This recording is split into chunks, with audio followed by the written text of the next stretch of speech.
Larger banks, $100,000 loan to a Chase um, isn't very impactful to their bottom line. We wanted to bring a bank where the customer mattered more than the bank mattered. And we've built that over the years. When we opened, as most entrepreneurs do, we wore lots of hats.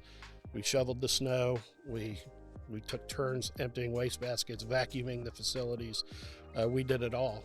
You need to surround yourself with encouraging, supportive, and knowledgeable people. Um, as the saying goes, no man is an island.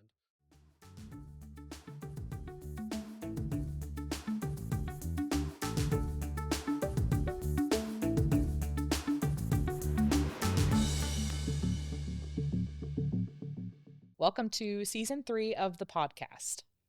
From the Greater Kokomo Economic Development Alliance, this podcast shines a spotlight on the people behind our local businesses. Each episode features honest conversations with entrepreneurs and small business owners who are building, growing, and investing in our community. Whether you're a business owner, aspiring entrepreneur, or someone who simply loves supporting local, you'll walk away with practical insights, valuable resources, and a deeper connection to the Kokomo business community. Good morning. My name is Courtney Butler, and I am the Chamber Manager for the Greater Kokomo Economic Development Alliance. And I'm Caitlyn Sheets. I'm the Economic Development Manager at the Alliance.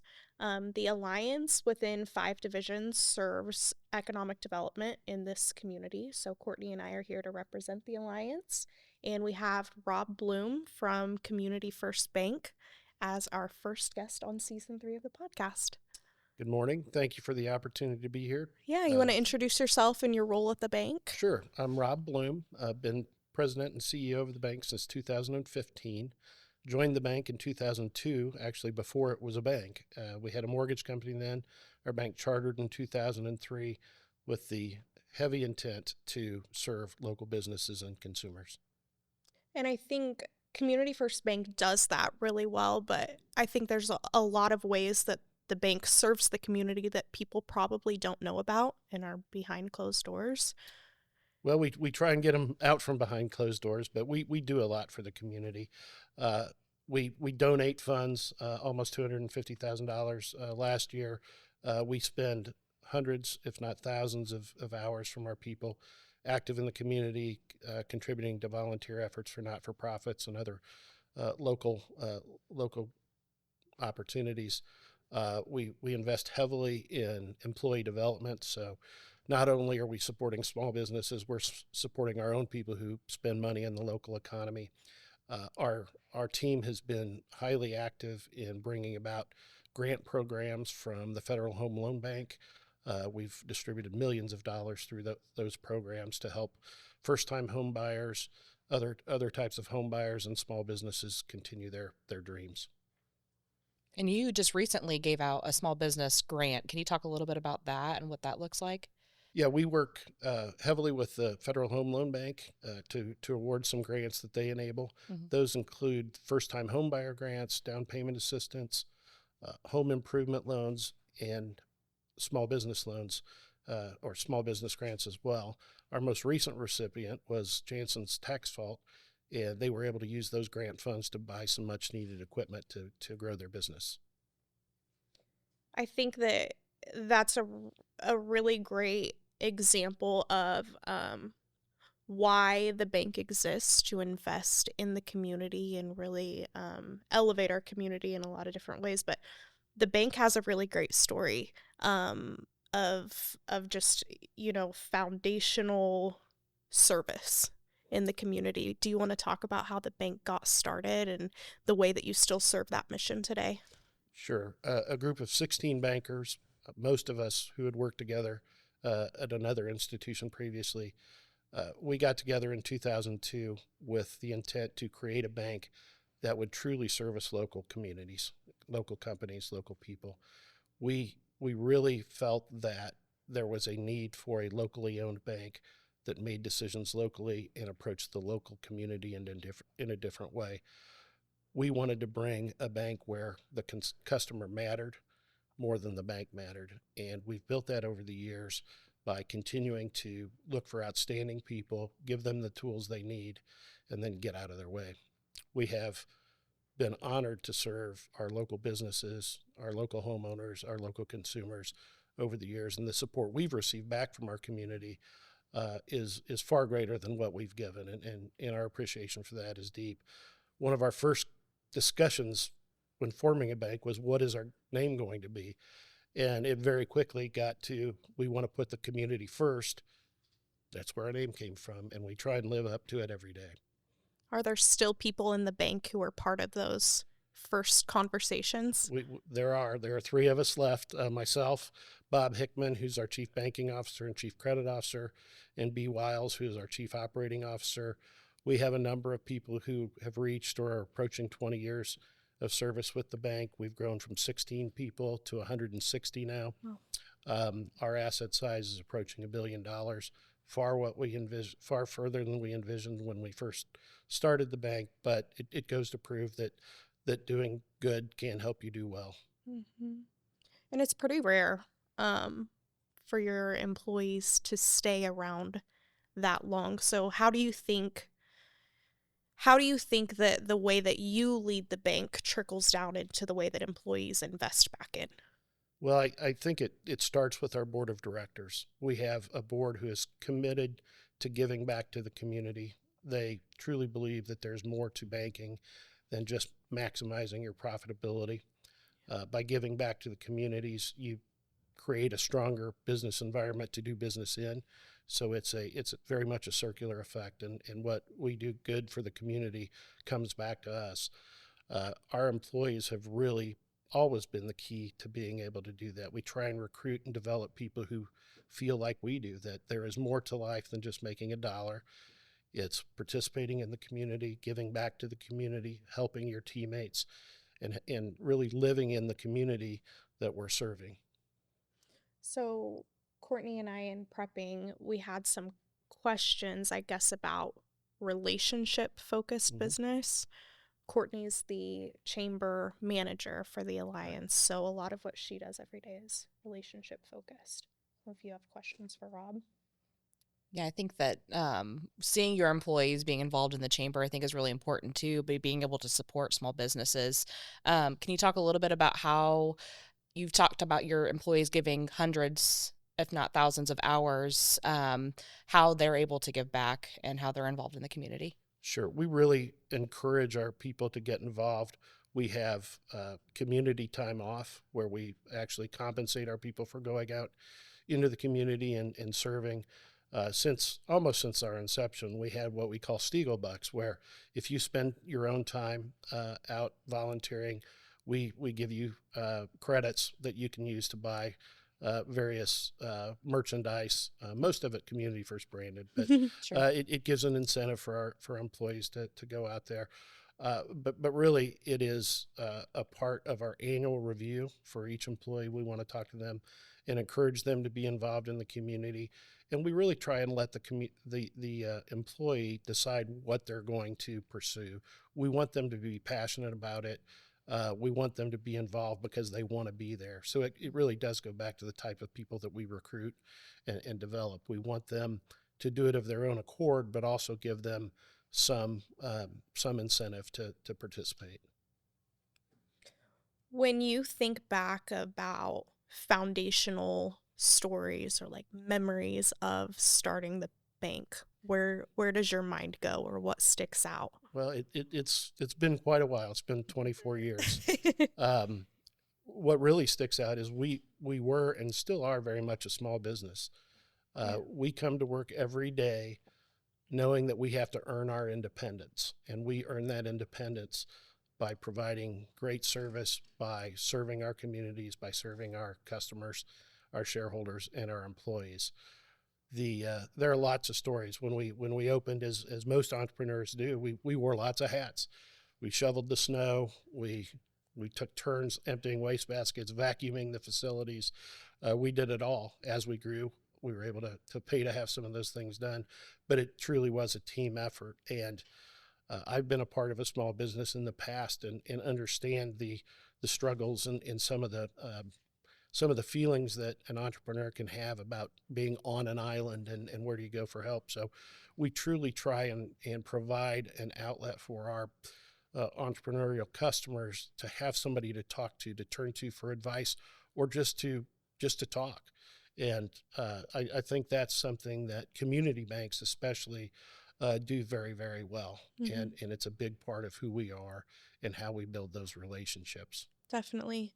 And that's also really the goal behind the podcast as well, is it is isolating and can be really lonely owning and running a business by yourself. And through a lot of other programming that we've developed, our founder forum small group, people are finding community and maybe craving that in ways that they haven't had since. I know we compare everything to kind of before COVID and after COVID, but it seems like people are craving community again, and wanting trusted people to make decisions with and bounce ideas off of. And I know that a lot of business owners that Courtney and I have talked with, it's maybe hard for them to not only just wear all the hats, but then also when it comes time to grow and time to expand your business, you have to kind of relinquish some of the control and hand it off to somebody.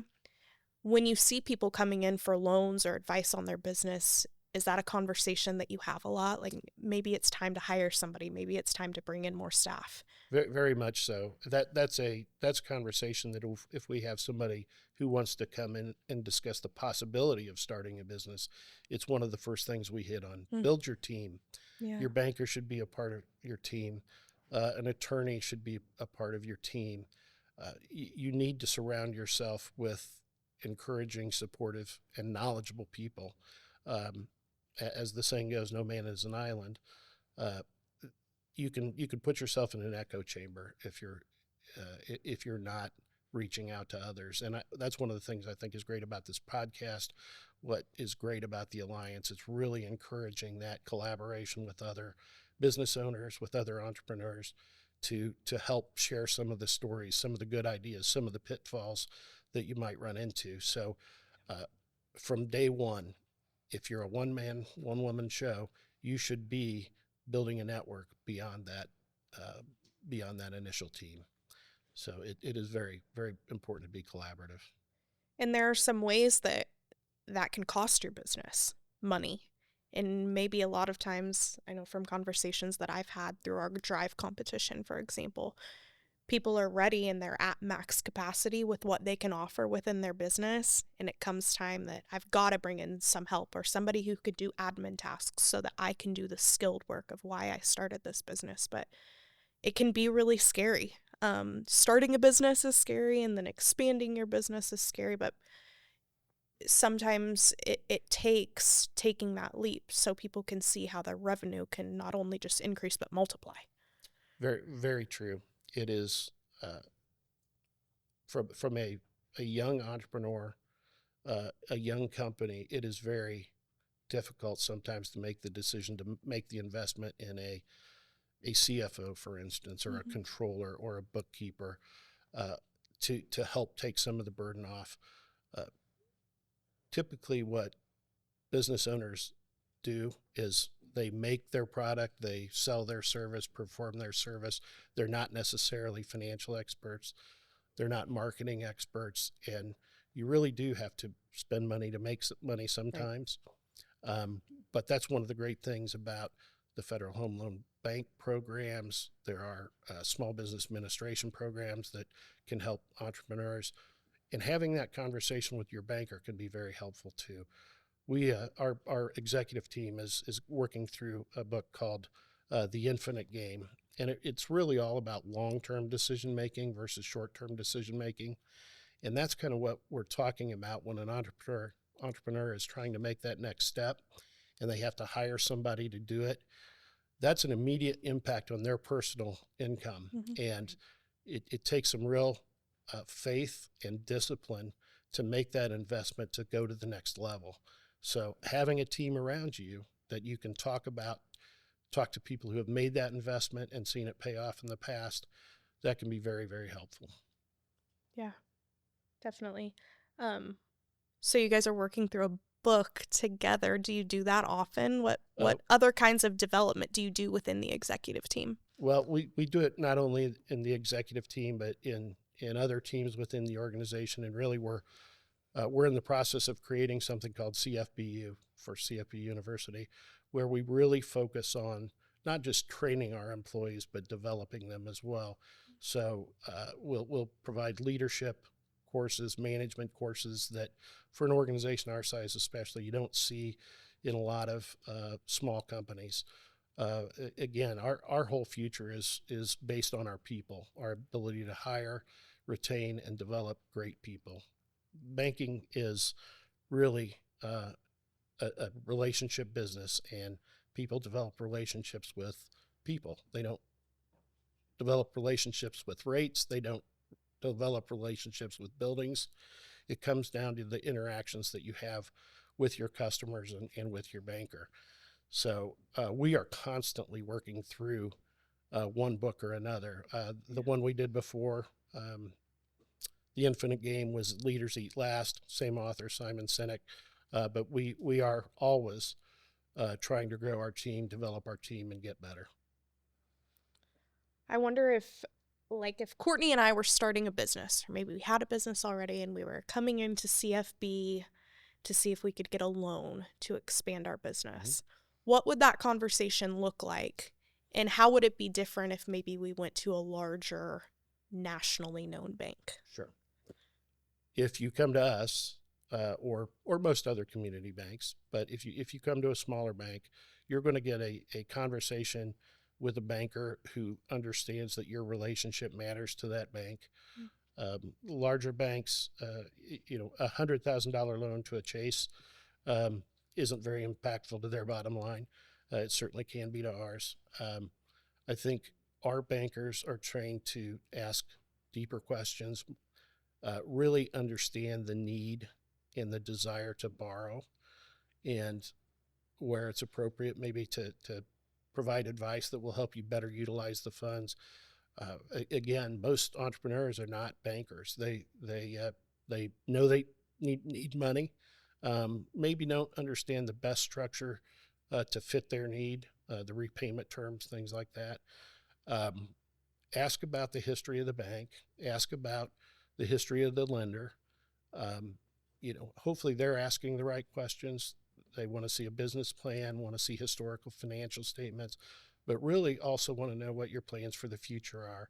And understanding the business as much as you can in terms of the history and the future plans is really what differentiates a good lender from a bad lender, I think. Mm-hmm. If someone comes in and maybe they're just not quite ready to take the next step or to borrow money, what does that look like? If you have to deliver a no to someone, what happens next? Sure. A good banker will not just tell you no, they'll tell you why. They'll tell you if there is anything you can do to turn that no into a yes. And ultimately, if it's still a no, they'll help you lay out a path to a yes. Sometimes they'll suggest you go to friends and family.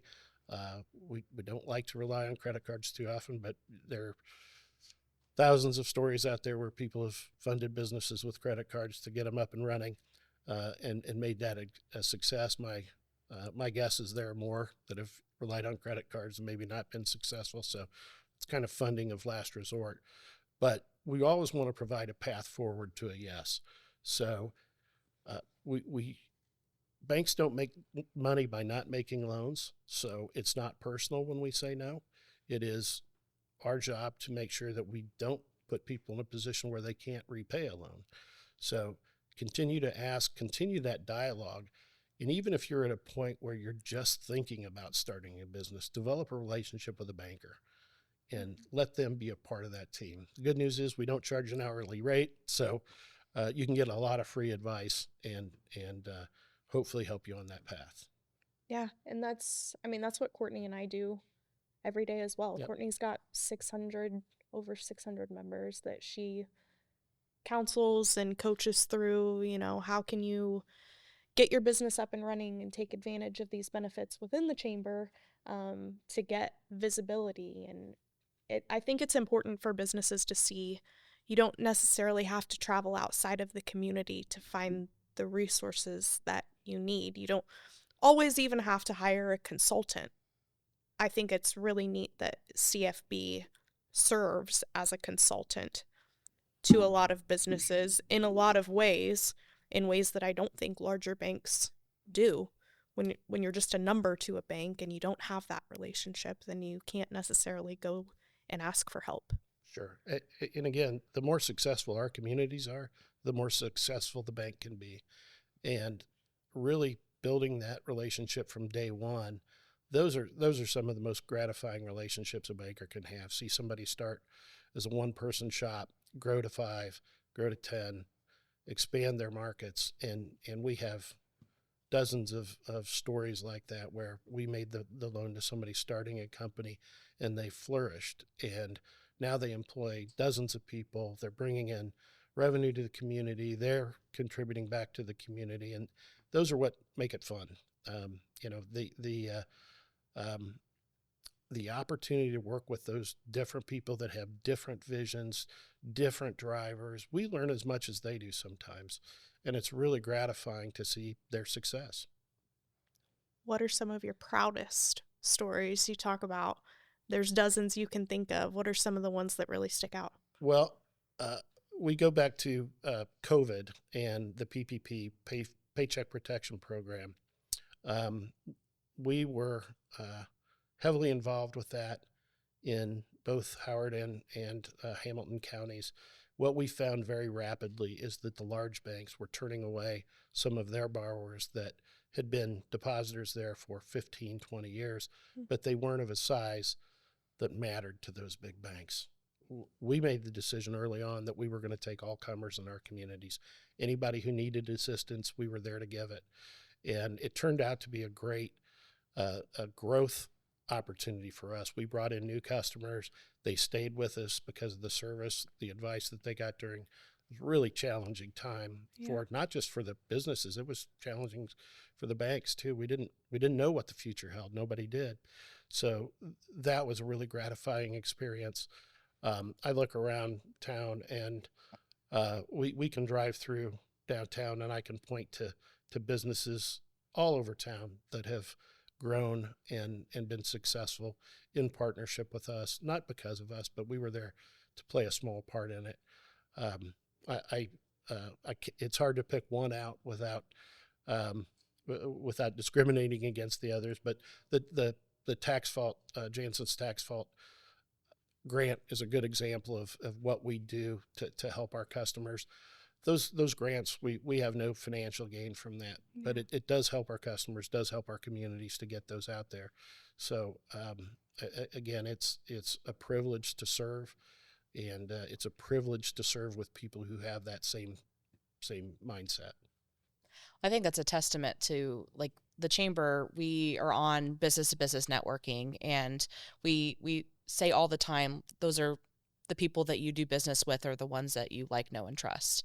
And I think that is a true testament to that like, know, and trust, and that bankers really build that relationship, that it's not just a number. It's not just a client that you're getting a bill of sale to, but also that you trust them, you have a relationship, you know what their experiences are and how they're building, and then you're in that success as well. And we talked a little bit about how businesses take that risk to build their business, or they might have gotten started with just some savings and they might need a small loan, or they may not, but you know that that Community First is there and that they have something to fall back on if they need it. There's a lot of growth happening in the community right now, and I know Courtney sees it every day. Her chamber membership has grown a ton. What kind of things are you excited about in the community right now, or what kind of growth are you seeing from the banking perspective, but also just being a downtown business? Yeah, Kokomo is a very, very unique community. It is so supportive of our small businesses, our entrepreneurs, and it's very resilient. As we saw during the financial crisis of 2008, we were named one of the fastest dying cities in the country. 2 years later, we were on a comeback trail and were recognized as one of the fastest recovering cities. And I think that's a testament to really everybody in Howard County and the way we respond to adversity. We've had great leadership at a political level during various times, but we have had just this, we can get through this mentality, whether it's one industry being down or growth challenges. So number one, I just get excited about the mentality of the community and their resilience. I also really proud to be a part of downtown. Just recently made another investment in buying the old Hobson building and moving our administrative headquarters over there. We're here to stay. Yeah. We're excited to see downtown continue to grow and flourish, and excited to play a small part in helping new and existing businesses grow and succeed. What else will happen in the Hobson building? Do you guys have plans for it? Well, we have a little bit more space to occupy yet. We hope that will be available about mid-year. I'll move my office over there, and a couple of other members of the team will move over there. We're going to keep the main office. Our retail location will remain there, and we really bought it because we continue to grow and add to our number of employees. We've had select community organizations who may not be able to afford an event space on their own. We make that available to them on a select basis. We don't want to compete against the other event spaces, but for people who can't afford it, we make that space available to our employees for personal use. So if you want to have a wedding, family reunion, graduation party, we do make that available to our employees. So we plan to keep the event space as event space. We also use it for employee development and training. On the rare occasion when we do have an opportunity to get all of our people or large groups of our people together, we utilize that. So we try and get as much use out of that space as we can. It's such a beautiful building, so historically significant as a former city hall, fire station. It's just it's really fun to be a part of that and to have been able to bring that into our ownership. It's actually a former Chamber of Commerce as well. It's still etched in the side of the building. Yeah, that's right. So it's really, we just celebrated 110 years and with the Chamber 2 years ago. And so looking at our different locations around downtown, it's cool to see that the building has been able to be historic and stay there. And then I'd forgotten about that. It was also the first headquarters of what was then the Main Street Association, is now the Kokomo Downtown Association. So it's got a long history of playing a part in small business and the growth of Kokomo. Do you think, as this community continues to grow, like, what do you think downtown looks like in 10 years?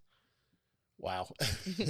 I do think it will continue to grow. We have seen lots of redevelopment and repurposing of buildings around the square and on the square. I think we'll see that continue as industry changes, as our population shifts a little bit.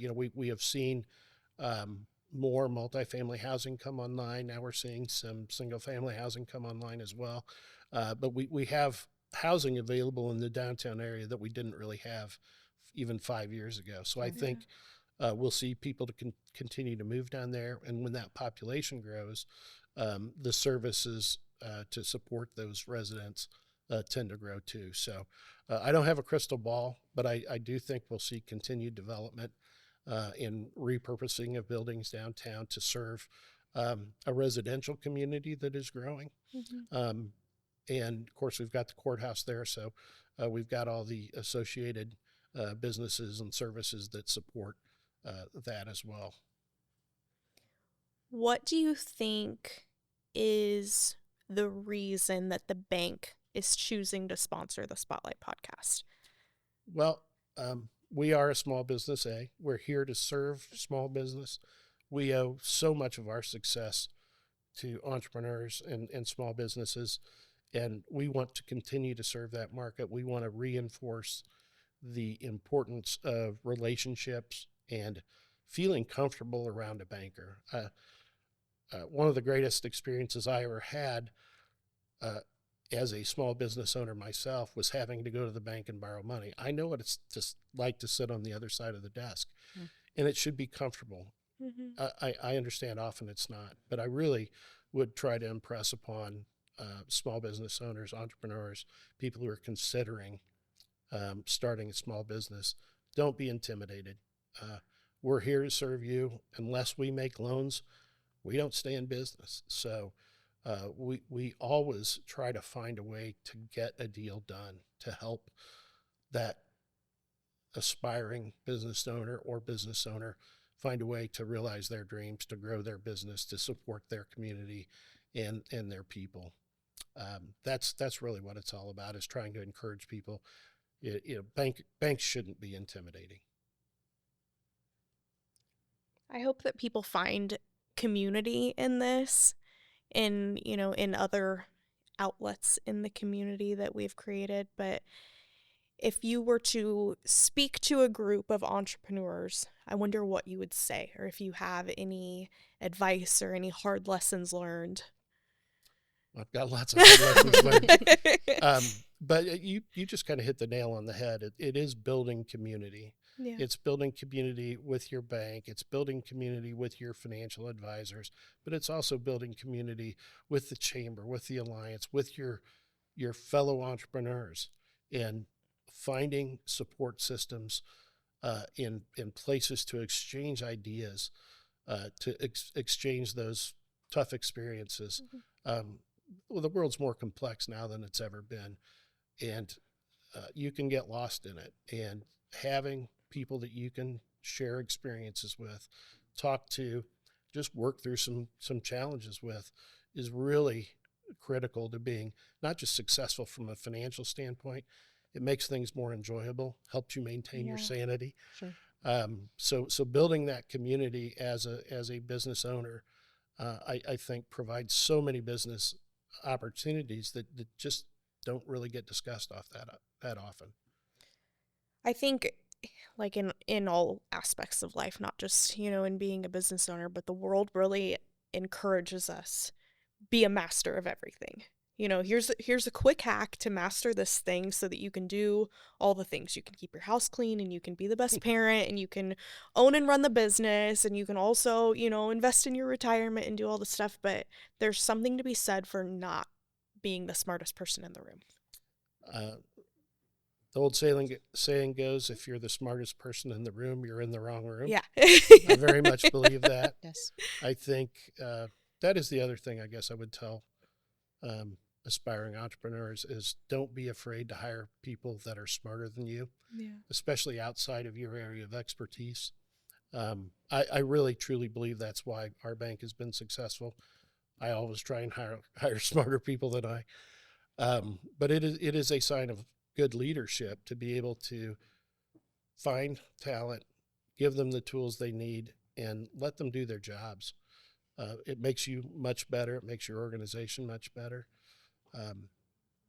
It really it builds your sense of security. It builds your organization in a way that one person can't do. You can't be the answer for everything. Mm-hmm. You can do it for a short period of time, but long term, share the burden, share the wealth. And there is a type of servant leadership that is displayed from Community First Bank. And I think that, Rob, you lead the bank really well. And it's important for people to hear you say that you're not the smartest person in the room, and you don't want to be. No. Being the CEO and the president of the bank doesn't mean that you have all the answers. You have to have a community. You have to have a team. Well, first of all, thank you for the kind words. But that is very much true. We have an executive team made up of 8 people. Each has their own area of responsibility. And I think to a person, they would all tell you that I'm a very hands-off leader. I let them do what they need to do. I'm there to support them when they need it. But I trust them. We've hired great people. And if you hire great people and don't trust them, don't give them the ability to do what they need to do, they're not going to stick around for long. They'll go do their own thing. They'll find somebody that will give them that trust and that ability to manage, and you won't have them for long. And again, I can't say it enough, that our future is dependent on our people. It's not rates, it's not locations, it's our people. And we work very hard, to try and create a great place to work. We work very hard to provide growth opportunities for our employees. And it's also very gratifying as a leader to see people succeed. Our executive team, they come from a variety of backgrounds. Nobody on there was picked from another organization. They've all grown through our organization to a certain extent. And that servant leadership extends from me to them, from them to their teams, and really throughout the organization. And it's not just serving the community, it's serving each other. It's serving our constituents, certainly our customers, and our shareholders. Well, that's incredible, Rob. And I know Courtney and I we take this very seriously and having this conversation with you very seriously because we're proud of the relationship that we have with the bank and the role that we have in the community. And it's an honor to have you be our first guest on season 3 of this podcast. So thank you. Well, I appreciate it. I've had the privilege of being a part of the Alliance board and have watched the great work you two have done, and have no doubt that great things will continue to evolve from this podcast as it grows and expands. So thanks for having me on today. Thank you so much. And thank you for your support and investing in the community and staying here and growing. And we look forward to see what's ahead. Thank you.